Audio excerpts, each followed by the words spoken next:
Combat robotics is a sport that is practiced worldwide.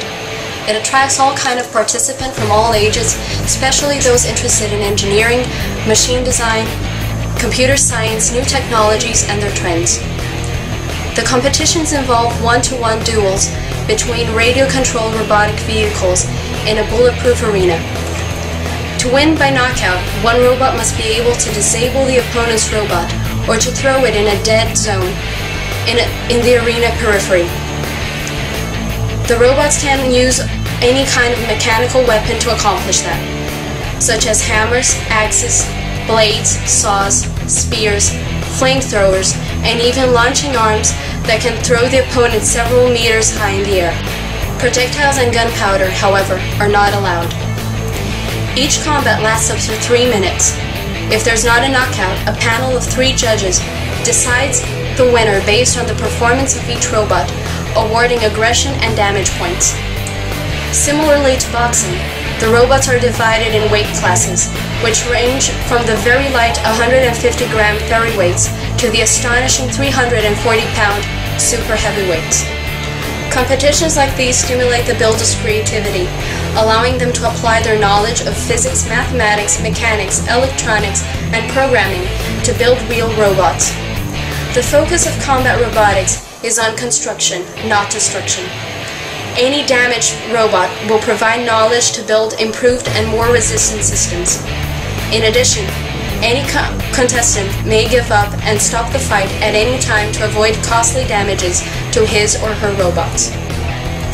The experience that builders get from the building and testing process can be applied in several systems, such as power wheelchairs for the handicapped, rescue vehicles, anti-bomb robots, service robots for dangerous environments, inspection robots for the oil and nuclear industries, and control systems for countless applications. There are several combat robot leagues all over the world, in special in the USA, the UK, Australia, and Brazil. A few of the many broadcasters covering these events are CNN, Discovery, BBC, ABC, CBS, Fox, MTV, and the History Channel. The RoboGames competition is the largest robot competition in the world.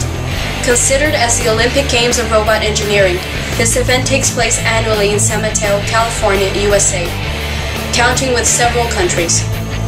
It includes more than 70 robotic sport categories, from combat to soccer, hockey, basketball, sumo, dancing performance, and even human-operated exoskeletons. Besides RoboGames, Riobots competes in 2 annual events held by the Brazilian League RoboCorps, the Summer Challenge and the Winter Challenge. The competition is open to any builder, including experienced engineers and teams from high-tech companies. It is not unusual to see in such events a skillful amateur hobbyist winning over a robot designed by rocket scientists. This is the fun of this sport. Anyone can participate in it and eventually win. Riobots is the robotic competition team from the Pontifical Catholic University of Rio de Janeiro, Brazil. It was created in January 2003, initially only focused on combat robots, but now starting to compete as well in other categories such as robot sumo, robot hockey, and line follower. The team is formed by control, mechanical, and electrical engineering undergraduate students from the university. It is coordinated by Professor Marco Antonio Magellaro. The objective of the team is to allow the students to learn and practice about several areas involved in an engineering project, such as mechanic and electronic design, material science, programming, teamwork, and marketing.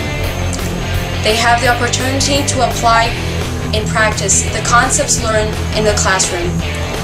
They get the know-how in the arena to complement the know-why learned in the engineering classes.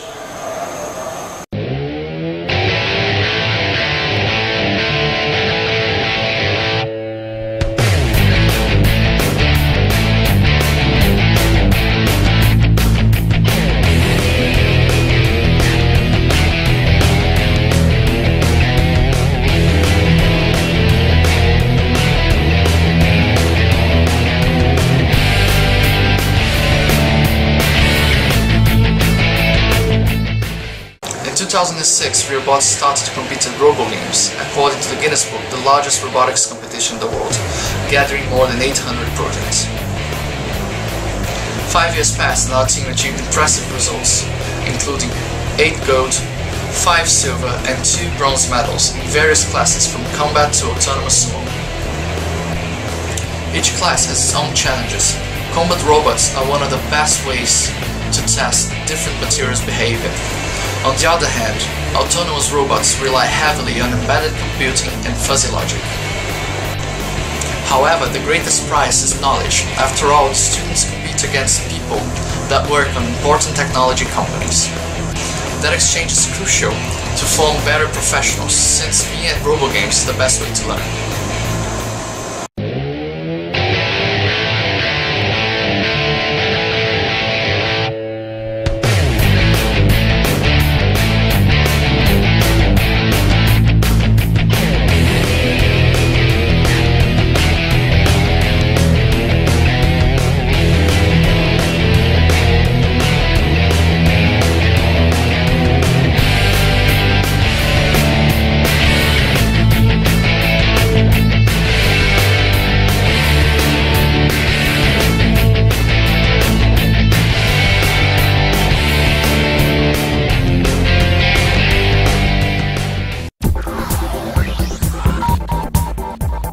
I'm Cara Boy, CNETnews.com. We've all heard of the NFL and the NBA, but what about the RFL, the Robot Fighting League? Here in San Francisco, this is the Guinness Book of World Records' biggest robotic fighting league competition in the entire world. And the name of the game is to destroy, fight, and kill your opponent. You guys traveled all the way from Brazil. Why do you make the effort to come to this event? Because it totally pays off.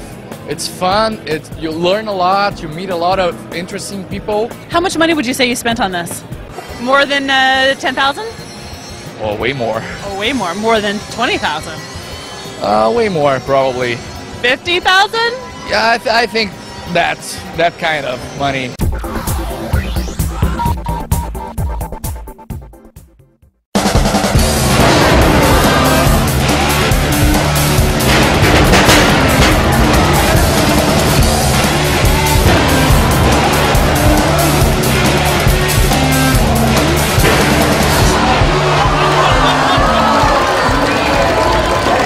About the robo games, where robots of various kinds compete to smash each other, grind each other up, flip each other, just push each other around the ring. Well, let's take a look at how some of these machines are made. So Marco, you're from Brazil, right? Yes. From Rio?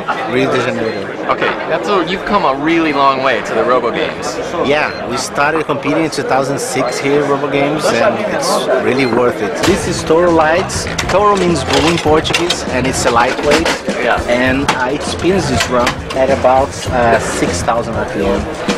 And what happens is that when an opponent gets close to it, it's thrown up in the air.